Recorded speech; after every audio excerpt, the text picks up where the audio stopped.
I'm talking about people in the game. John, I don't care that Chris Sims used to play quarterback. Well, I think he's woefully wrong. I don't care what his resume says. I don't care what his experience is. He can be as wrong as anybody on the planet just because he did it for a while. It doesn't make him an authority that I have to bow to and say, oh, because Chris Sims says I didn't say you had to bow. I have to pay attention to that. I didn't say you had to bow to that.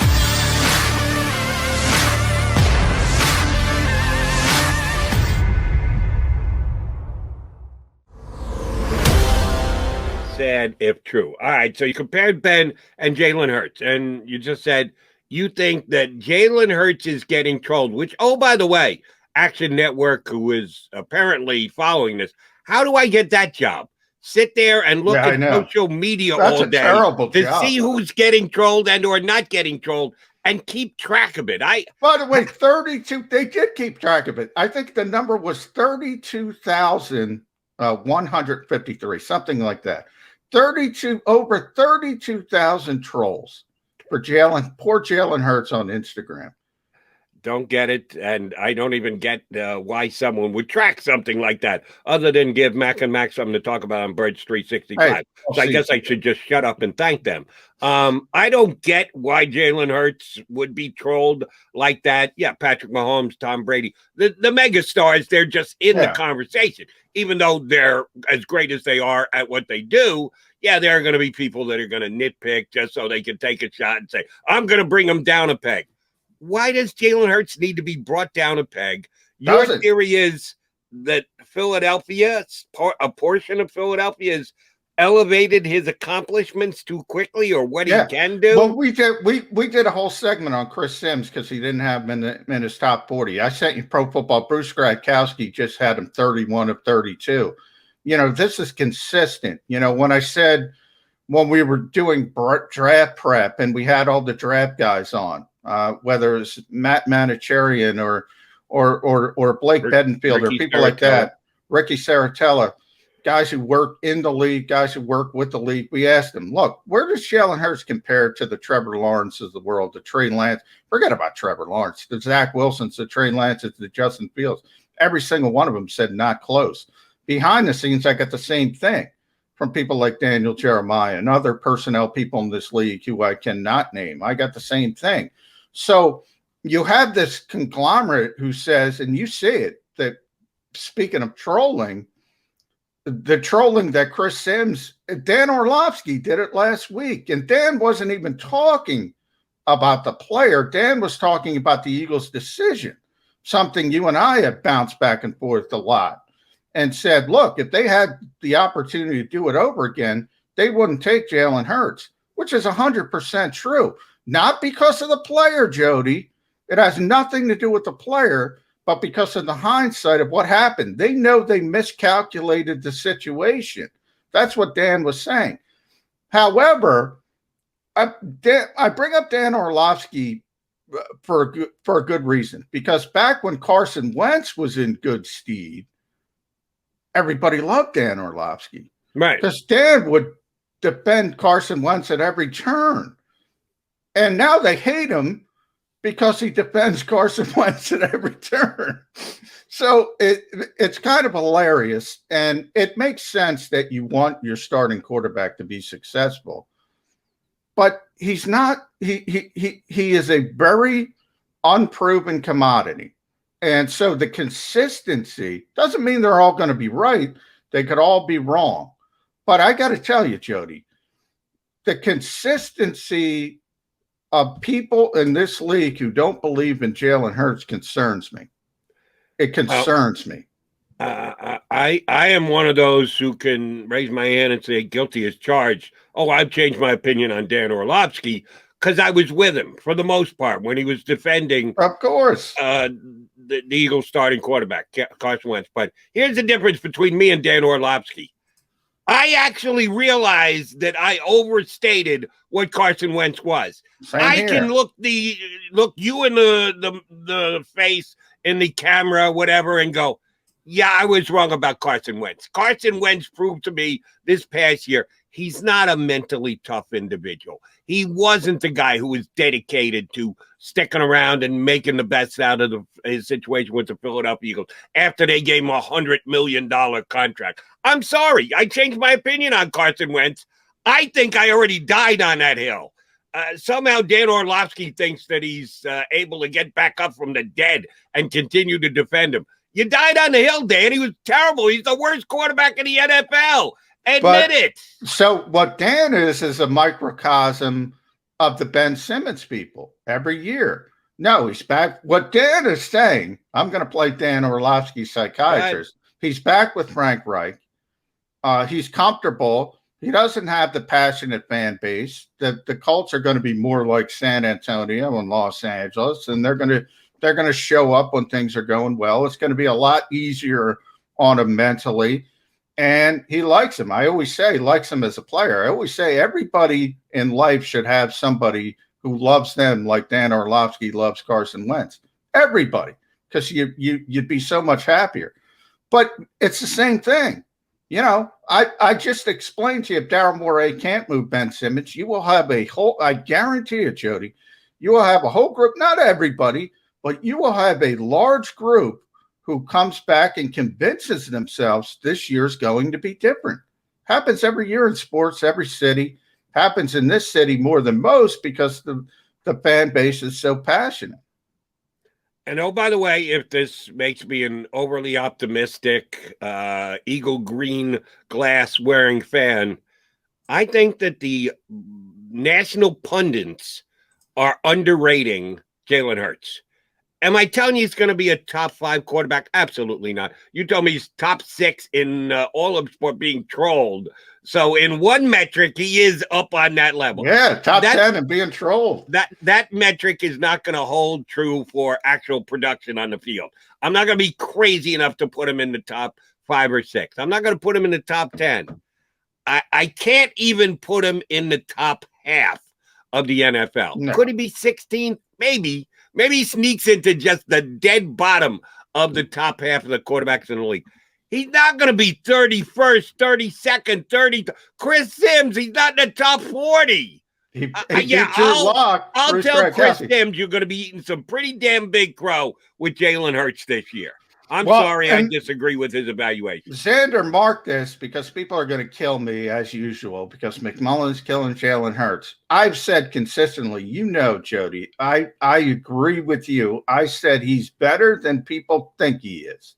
And I think he's going to be better than most people think he is. Where you and I differ, I'm more concerned than you because I am. When I see so many guys, and forget about the pundits. I'm talking about people like Radkowski and EB. Yes, for all his criticisms, throw at Chris Sims. I'm talking about personnel people. I'm talking about scouts. I'm talking about quarterbacks who actually played the game. And when they see these flaws, and they keep bringing up these flaws consistently, it's not like everybody's having a meeting to criticize Jalen Hurts, Jody. It's not like everybody's getting together and say, we don't like this kid, because everybody likes this kid, by the way. Everybody likes him. But they're pointing out these flaws in his skill set. I admit, I'm more concerned than you are. But I think he's got to be better than 31. He's certainly going to be one of the top 40 quarterbacks in the world. My concern is, where's the ceiling? I have more concerns than you do.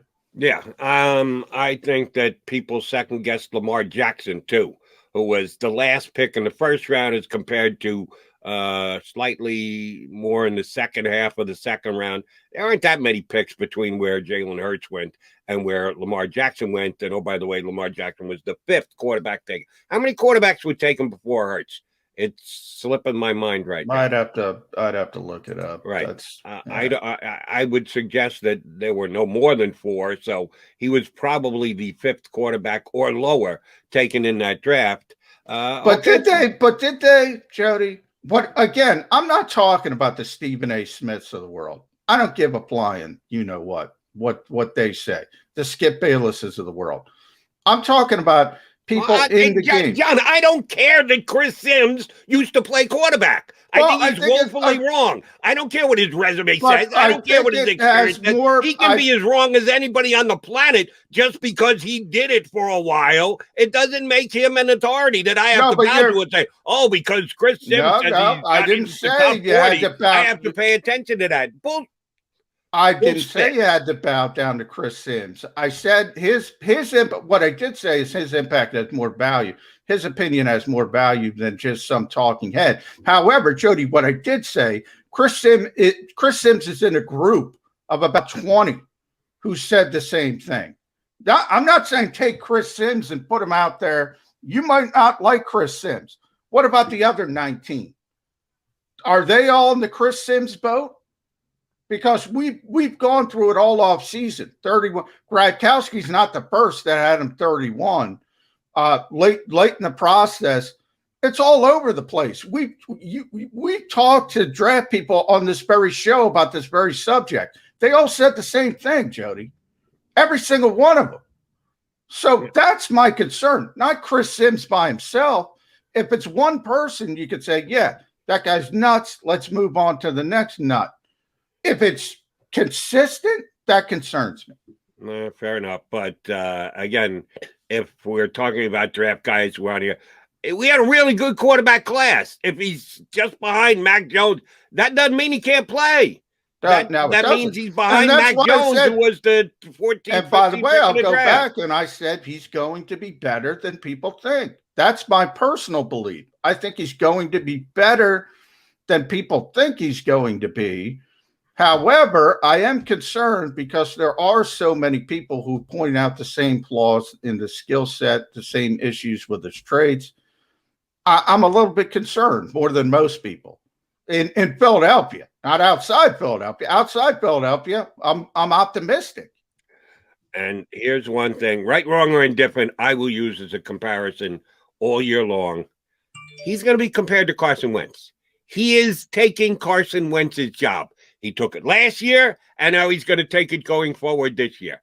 And I understand that Carson Wentz is in a different position now, at least the way some people just a much improved position. He's a happy guy. There isn't going to be the pressure in Indianapolis. He's working with his guy, Frank Reich, who gets nothing but the best out of Carson Wentz.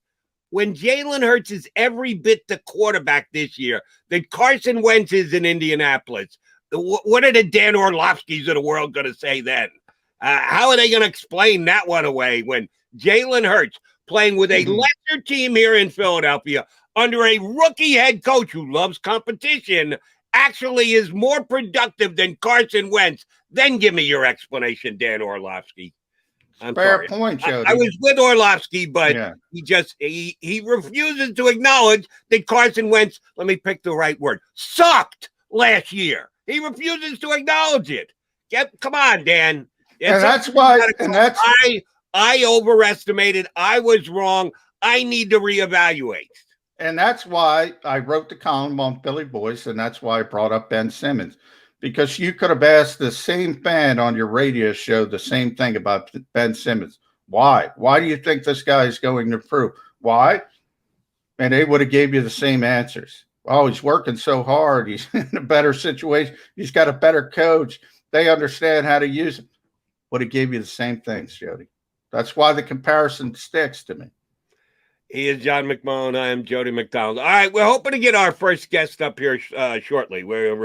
He's on vacay, so he wasn't sure how his Wi-Fi was going to work. But yesterday, John and I had some fun with a list that he compiled for Bleeding Green Nation. John Stolas, one of their lead writers, put out a list of top 10 Eagles under 25 years old. By the way, Jody, top 10 list, and Jalen Hurts is on it. Yeah, he is one of those top 10, but for me, he could have been higher. Shockingly, I think someone is underrating Jalen Hurts. That's just me. I guess I'm not coming off that bandwagon until I'm kicked off by his play. But if Jalen Hurts stinks, I will come here on Birds 365 and say, my bad, I overevaluated Jalen Hurts, unlike some of the people who are still. And if he does, fail, I'm going to be disappointed. I'm rooting for the kid, which people find shocking, evidently. John McMullen, Jody McDonald. We are the Mac and Mac guys. Hopefully, John Stolnis, Bleeding Green Nation, going to hop aboard with us coming up shortly here on Birds 365. If you missed any of today's show on the JAKIB Media channel, listen to the podcast on your way home. Available on YouTube, Apple, and Spotify.